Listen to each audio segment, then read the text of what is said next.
So hello everyone, I'm Martina, I'm the Emergency Practice and Development student, and I'm delighted to be part of the Oxford Human Rights Festival, and also honored to introduce our next speaker, Alexander Norman. So it's my honor to welcome Alex with us today.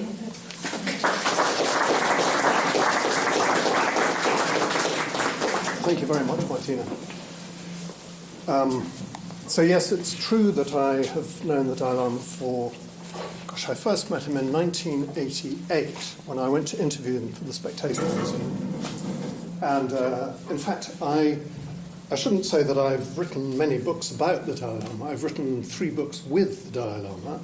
I've written one book which is a history of the institution of the Dalai Lamas, and I'm presently writing His Holiness's biography. So I thought I would just... I see that I was described as, or this talk was described as me talking a bit about working with the Dalai Lama and a bit about compassion. I always feel very awkward talking about compassion because I've slightly suspected that I'm one of the least compassionate people you could hope to meet, actually. Well, I hope I'm not too uncompassionate, but I mean compared to seriously compassionate, I don't think I've got much to say. But I will try and bring that in at the end of the talk when I reflect a little bit on some of the things I've learned along the way. So I thought I'd start off by telling you, and by the way, it's quite funny actually, because Dalai Lama is always he's a very generous sort of chap, and he always says, "Oh, my good friend Alex Norman," you know, and says nice things from time to time. And another person, another friend of mine, but also a friend of the Dalai Lama, is somebody called Richard Moore. I don't know if any of you here have heard of Richard, but Richard was a little boy who was shot in the face in the Troubles in Northern Ireland with a rubber bullet, and he was blinded. Anyway, he, cut a long story short, he came to know the Dalai Lama when the Dalai Lama went to Northern Ireland towards the end of the last century. And Richard always says, I don't know about the Dalai Lama, he says, but I reckon he's a terrible judge of character, referring to himself. Well, I think I can say the same thing. He's a terrible judge of character.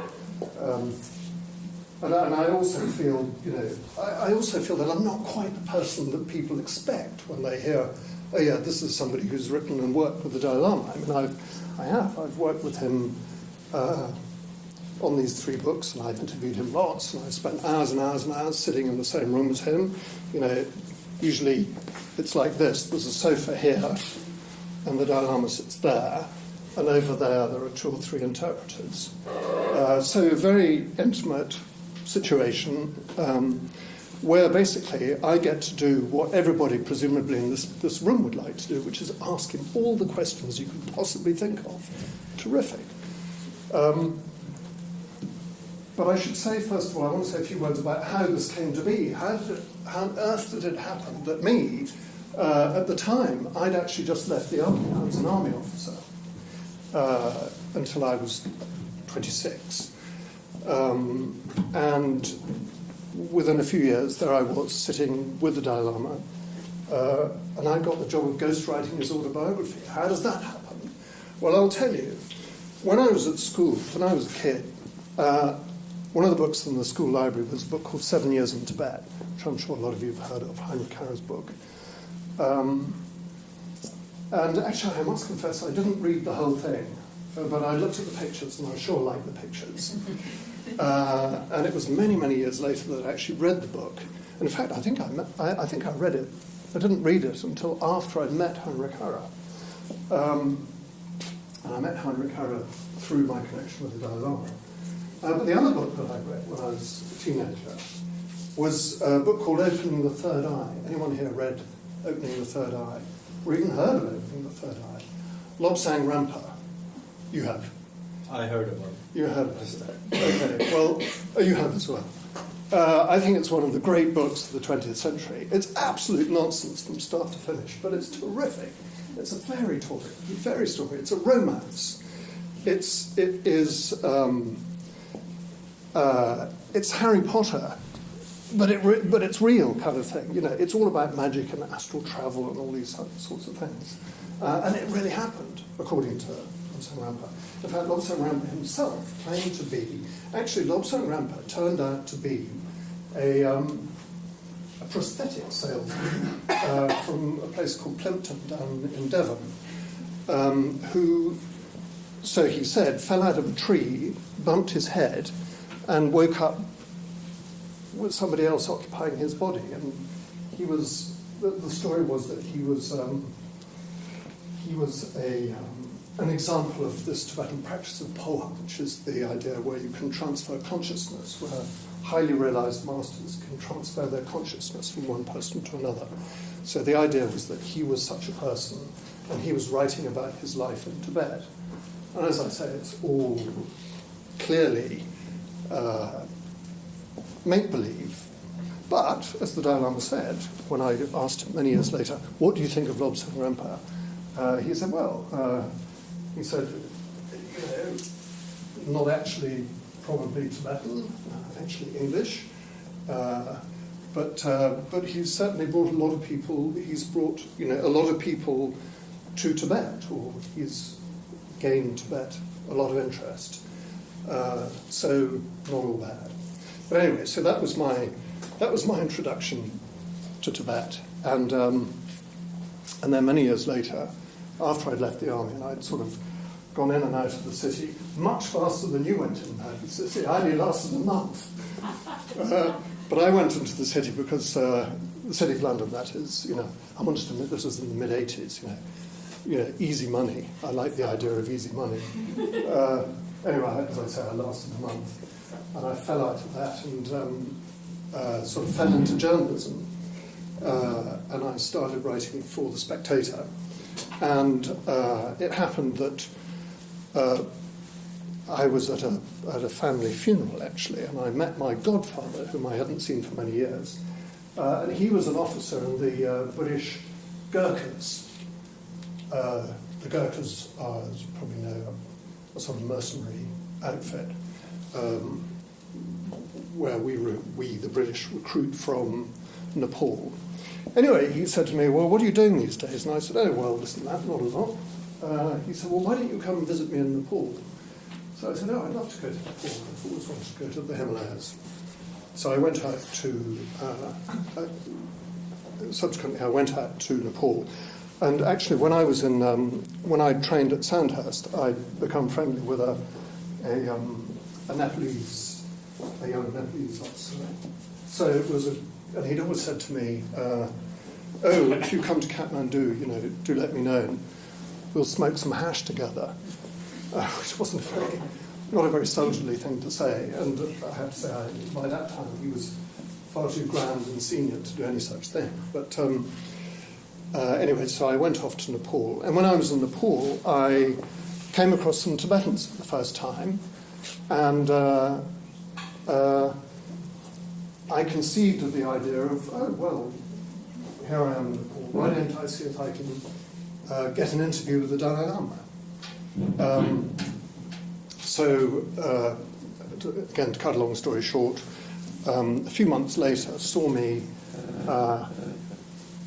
in Dharamsala in the early part of 1988, where I met the Dalai Lama for the first time. Now, the context of this was that he was coming to visit England, a few days after we'd met. And so I was sort of scooping the story. And this was just at the time where Tibet had sort of come into people's consciousness politically. The previous year there had been some rioting. There had been the March riots in Tibet in 1987. And these had been widely reported around the world. And as it happened, March 1988, right when I was in Dharamsala, the same thing happened again. There were widespread outbreaks of demonstrations and violently suppressed demonstrations at the time of the Tibetan New Year. And the Dalai Lama was coming to England, just after this happened, and I was in Dharamsala at that time, and I was on my way to Tibet. So anyway, I interviewed His Holiness in a double-page spread which came out the following week. Meanwhile, I travelled to Tibet. He was in England, and it was when I was in Tibet that, if you're an army officer, you kind of quite like the military way of doing things. You do. You think, well, if the army ran things, the trains would be on time, people would be properly dressed, the buses would work better, and things would be a lot better in some ways.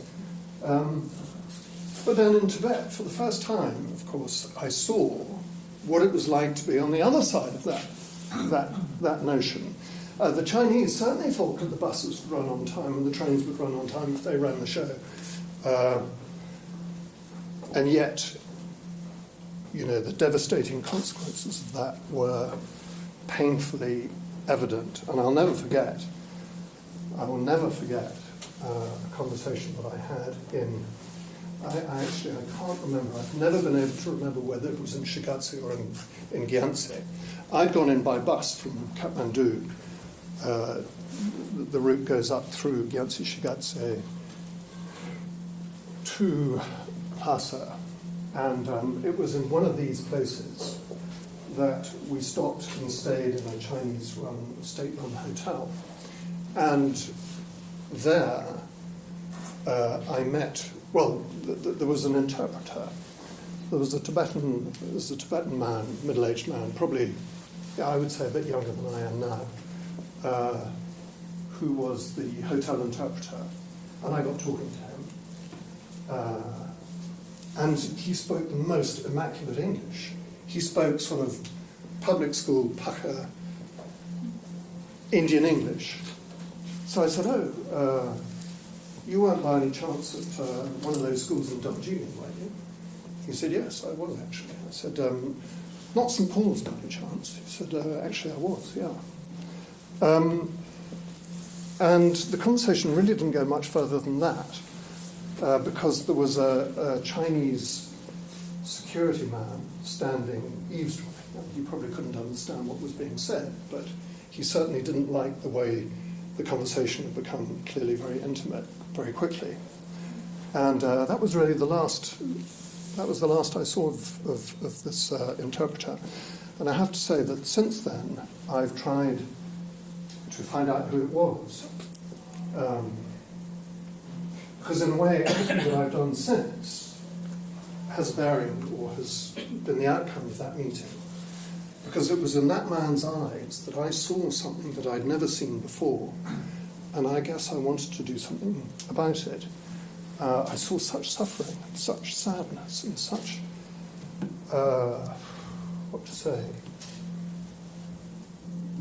such truth suppressed, if that makes sense. You knew that man had seen something, or I understood that he'd seen something. He'd seen something about the world that I, God forbid that I should ever see it.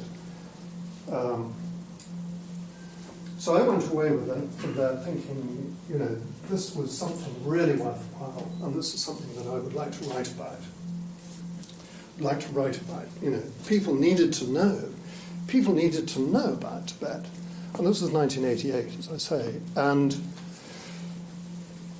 not many people did know about Tibet at the time. It was very much a sort of, not even a fringe issue. I mean, it was just a non-issue, really.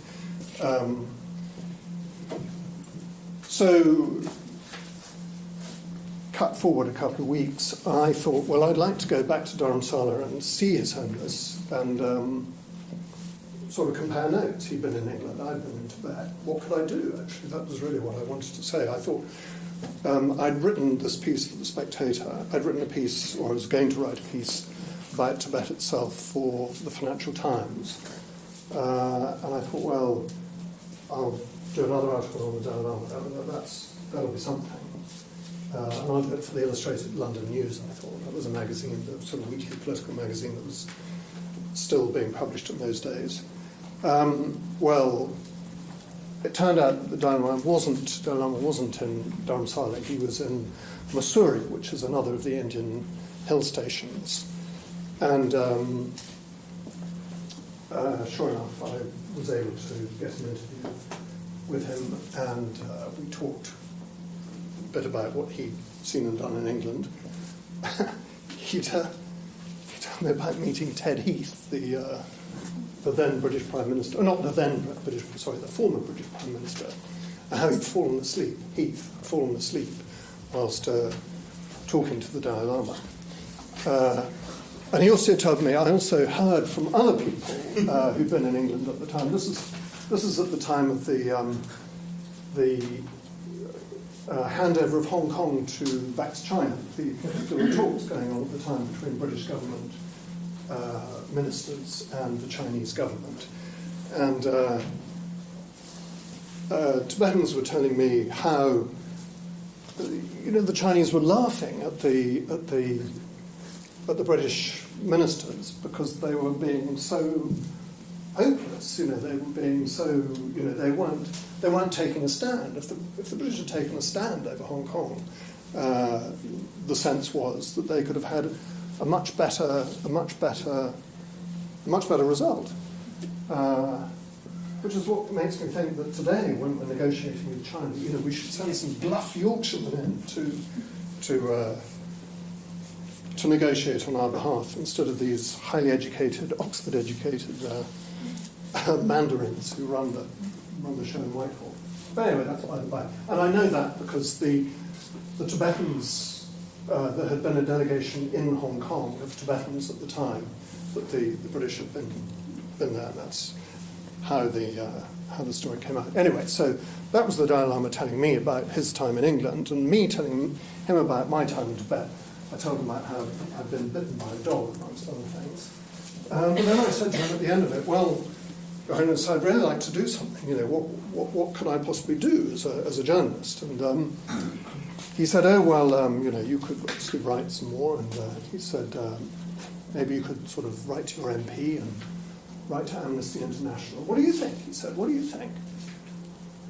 So I said, well, funny enough, I did have a thought, Your Highness. I said, I think you should update your autobiography, because he'd written an autobiography called My Land and My People, together with another English writer called David Howarth, back in 1962. And it struck me that, a lot had happened in Tibet between then and now, or then and then, if you like, that it would be worth him doing another book. And he said, oh, do you really think so? I said, yeah, I think a lot of people would be interested. I think you get a wide overseas readership as well. And I sort of was desperate to say, I'll do it. But I managed not to. And as I walked away from the audience with his then secretary, Timigishi, I said to him, well, by the way, if there's anything I can do to help, please let me know. He said, oh, thank you very much. Anyway, about a month later, a week or two later, I was contacted by the then deputy editor of The Spectator, who said to me, come have lunch, let's talk about, what else you might do. He said, I think you ought to do a book. So I said, well, I'd love to do a book. He said, have you got any ideas? I said, well, I did have this sort of vague idea about seeing if I could do the Dalai Lama's book. I did mention it to him, but I didn't put myself forward. So he said, this was Michael Trend at The Spectator. He said, don't worry about that. He said, what you do is you get a publisher and then offer it to the Tibetans and see if they're interested or not. So I said, well, fine, on the basis that I definitely don't have any permission, you can certainly mention it to a publisher. Next day I got a telephone call. Hello, this is John Curtis here. I hear you've got the Dalai Lama's autobiography. I said, no, I haven't. I met the Dalai Lama. I mentioned the possibility to him, but I certainly don't have that. And he said, oh, okay, well, anyway, to cut a long story short, it turned out that following my suggestion to the Dalai Lama, the Tibetans had contacted somebody called John Avedon. John Avedon had already written a book called In Exile from the Land of Snows, and could he take on the project? Luckily for me and unluckily for John, he was busy, he was under contract to write another book. And that was my opportunity. And actually, I didn't have much to do with it from that point on. It was negotiated between, or the contract was negotiated between Michael Trend at The Spectator, who was sort of acting as a sort of friendly go-between, if you like, and the Office of Tibet in London, and one of the Tibetan ministers called Tashiwandi, who happened to be in London at the time. Anyway, to cut a long story short again, I got the gig. Just like that, you know, I mean, not quite just like that, but lucky old me. So I had to write a sort of synopsis about what I thought it was going to be like. And the first thing I realized was that, you know, this story had to be told from the beginning again. Because if you look at My Land and My People, actually, it's quite a political memoir. It doesn't tell you much about his upbringing and childhood. I thought, well, it would be interesting to have some childhood stories in there. So I go out to Dharamsala. I remember we signed the contract on December the 13th, and I went out just after Christmas of 1989, January 1989. And day one, I go there to the Dalai Lama's office, and he said, yes, how can I help? So I thought, well, I've come to write your autobiography, Your Holiness. Oh, right, okay. So that was how it all started. He didn't really have any idea what I was doing there. He'd obviously been told that I was an English writer, and I was coming to talk to him. But anyway, so that was how the thing happened. And I suppose also it's why it happened. And then I should say a few words about working with the Dalai Lama himself. Well, what's he like? Sometimes people say, not very often, people say to me, well, what's he like? What's the Dalai Lama like? Well, I say, well, he's very intelligent, he's got a great sense of humour, he's very down to earth. But I'll tell you what he's like. I'll tell you what he's like. I'll tell you what the Dalai Lama's like. The Dalai Lama is like this. A couple of years ago when I saw him, I said to him, Your Holiness, I've got to say one thing. I'm really embarrassed, I said. It's terrible. My wife thinks it's a disgrace. I've known you for, it was then almost 30 years, and I don't even speak Tibetan. I mean, I've got a master's degree in Tibetan studies, and I can pick out a few words, but my Tibetan is really bad. It's embarrassing. And do you know what the Dalai Lama said to me? He said, well, actually, he said, no, he said, it's for me to apologise. He said, I've been learning English since 1947. That's what the Dalai Lama's like. Isn't that extraordinary? Isn't that the most humble and the most charming and the most generous and the kindest thing that anybody could possibly say? I thought so. I still think so. That's the sort of person he is. And he's witty, and he's curious, and he's very strong. He's very strong. You know, he won't be budged. You know, when he gets the bit between his teeth, he will not be budged. So what I do when I'm working with him is I have so it came about that I did the autobiography, and then as a second book I worked with him on Ethics for the New Millennium, which is his book on secular ethics. And then I had a lesser role, but I was also involved with another book called Beyond Religion, which I personally find a much less satisfactory book than Ethics for the New Millennium, but that's by the by. So that's a little bit about how I came to work with the Dalai Lama. And yes, it's true, I can't really say that I was a speechwriter. I worked on a speech for him once. And I was briefly a member of what was then called the Special Review Committee, which was occasionally, well, actually rather often, the Dalai Lama would get requests from people around the world. Would he do this? Would he do that? would he participate in this film or that film or open this? And occasionally I was asked my opinion on the subject. But then a couple of years, well, whatever it was, nearly 4 years ago actually now,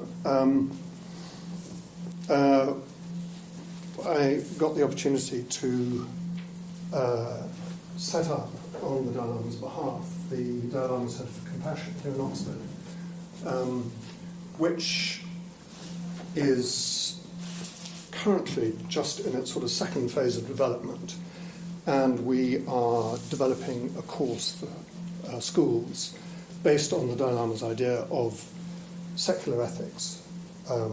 So the idea is that there's a strictly non-political, non-religious ethics which focuses on compassion. And the idea is that we go to schools and we've developed a course for schools which is designed to articulate, if you like, the ethics or an ethics of compassion. So compassion as the master virtue, if you like. Now, one of the things that becomes apparent when you run an organisation called the Dalai Lama Centre for Compassion is that the word compassion actually is a very complex word.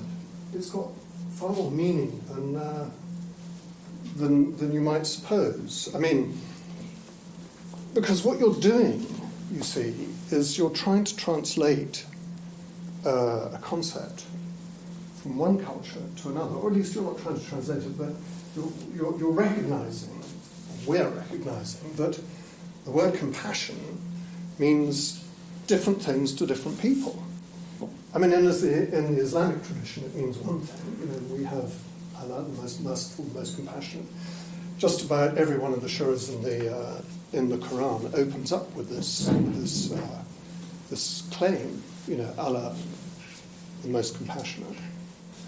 And then in the Christian tradition, you know, compassion is the compassion of God manifested through Christ, who suffers as we suffer. And then in the Tibetan tradition, compassion, nyingje, is something else again. And this is where it gets really interesting for me, because, you know, when we use the word compassion in English, well, we kind of think, well, what is compassion? I mean, compassion is kind of not just being nice to people, but being sympathetic, being something quite close to pity, maybe.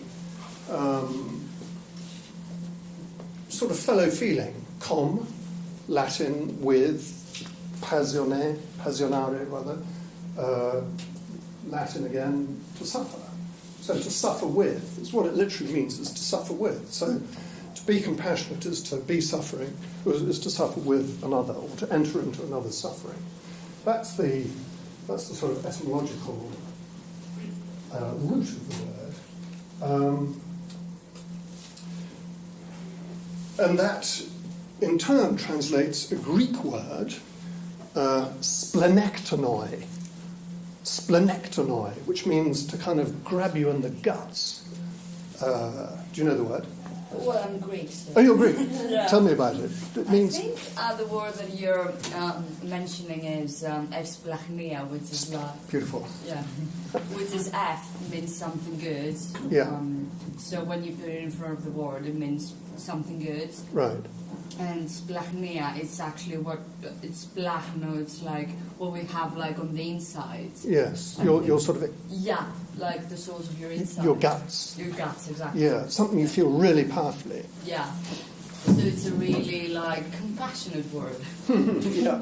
Well, interestingly, in Tibetan, you have this notion of compassion being that which, and Tenzin here will correct me if I'm wrong, but the idea is that compassion is, or an example frequently given of what compassion really is it's that emotion, it's that feeling which a mother with no arms has when she sees her only child fall in the river and start to drown. Yeah, Perfect. So that's what you're trying to do when you're trying to if you like, generate compassion. You're trying to, Tibetans talk about generating compassion. So the idea is that you try to bring about this state of mind, the state of being, whereby you're so concerned with others and others' well-being that it approximates or it mirrors or is equivalent to that feeling which the mother has, who can't do anything about her drowning child. So yes, compassion has a lot of different meanings. And one of the things that I've noticed is that, His Holiness obviously uses the word compassion a great deal.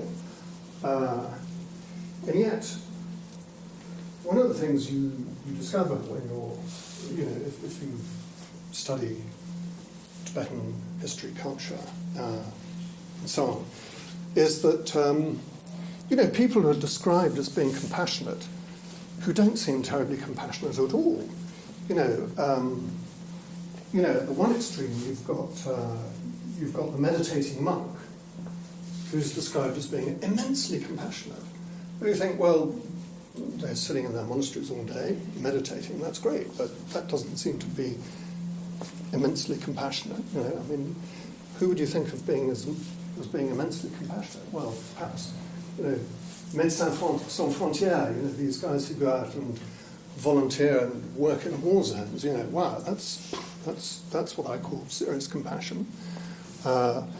One of the films that we made, actually, at the DLCC, was of somebody called Dame Claire Birching. I don't know if anybody here has heard of her, but she is this astonishing woman who went out to nurse.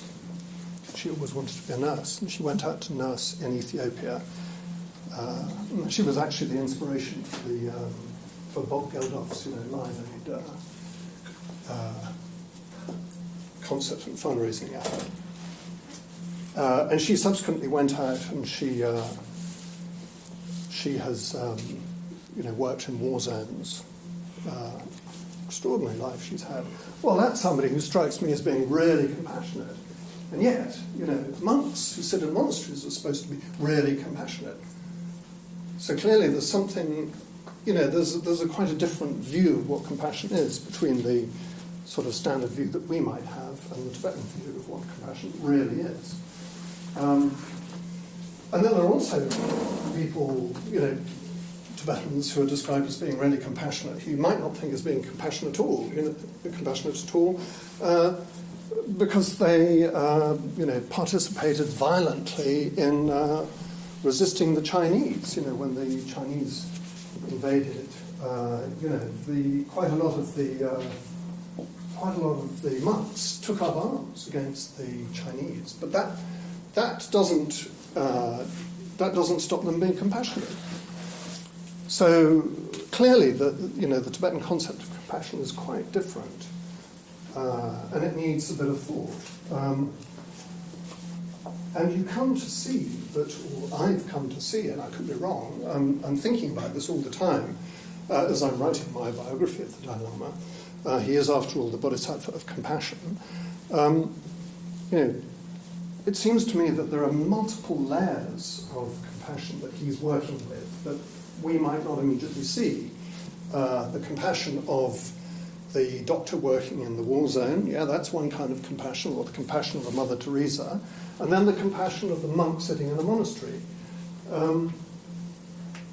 What's going on here? And it seems to me that the monk sitting in the monastery who's meditating, we learn something from that about Buddhism that isn't immediately obvious, which is that, and again, I'm open to correction, and in fact, I'll stop in a few minutes and then people can have their own say. But my understanding of Buddhism is that one of the things that it's saying is, chaps, we got it wrong. We absolutely got it wrong. Yes, of course there are people and objects and, there's matter and there are, molecules and atoms and quarks and leptons and all the rest of it, that's all, conventionally speaking, we've got no problem with that. But actually, ultimately, the ultimate nature of reality is that it is empty of dependent existence. And that what we should be doing is not trying to, make HSBC's profits go up by another $10 billion this year. We shouldn't be, that's not going to help anyone. Commerce, economics is great, but it's not going to help anyone. That's not what we're about. That's, or at least if you want to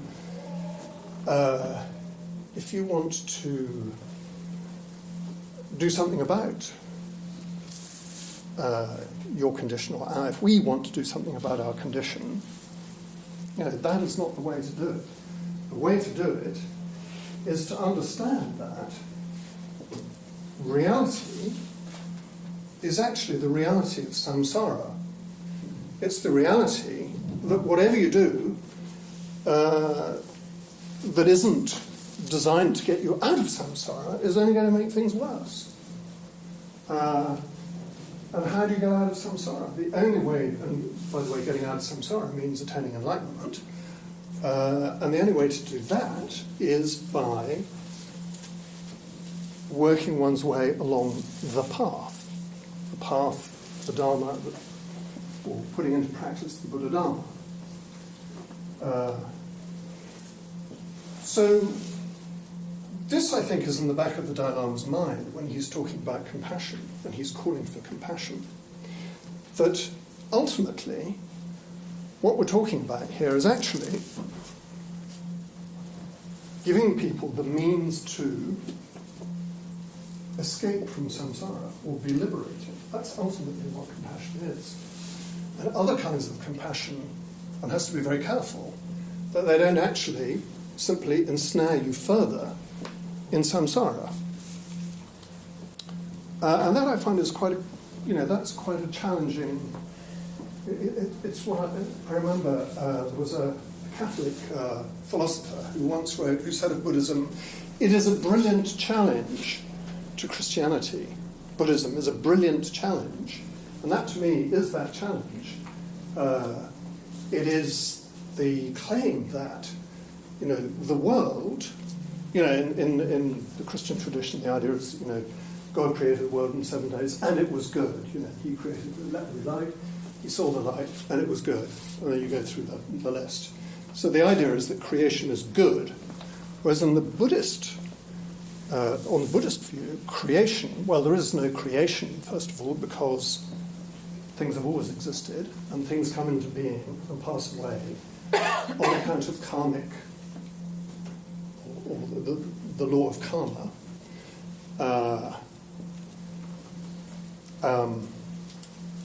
So what is, or the world, the sort of nuts and bolts, the bricks and mortars and so on, are ultimately a delusion, and the only way, well, salvation consists in moving beyond it. So in that sense, what we call, I say we, the sort of, in the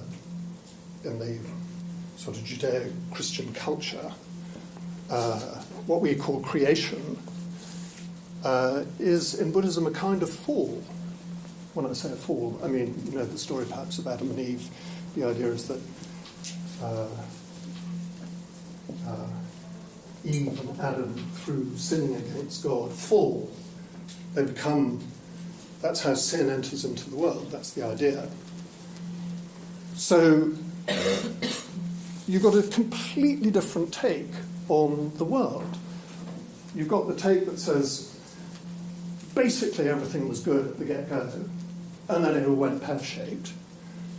That's the kind of, roughly speaking, that's the Judeo-Christian ideal. And then the Buddhist idea is, no, absolutely not right. Everything that is in the world is caught up in this endless cycle of suffering, birth, suffering, and death. And that's an unsatisfactory. It doesn't say it's an evil or a bad state of affairs, but it's an unsatisfactory state of affairs, and that salvation consists in passing beyond it. So that, I think, is always to be borne in mind when you hear the Dalai Lama talking about compassion, that ultimately we've got it wrong. We've simply got it wrong. What we see is an illusion, or illusion-like. Yes, on a conventional level, everything exists exactly as the scientist says it does, but ultimately they're empty of intrinsic existence, and the only way to resolve this paradox is by moving beyond suffering. And the way to move beyond suffering is through following the compassionate path of the Buddha. That's my understanding. So that's a little bit about my work with the Dalai Lama, how it came to be, a bit about what he's like, and some reflections that I've had, or I'm offering on the subject of compassion. So thanks very much. And if anybody's got any questions, please feel free.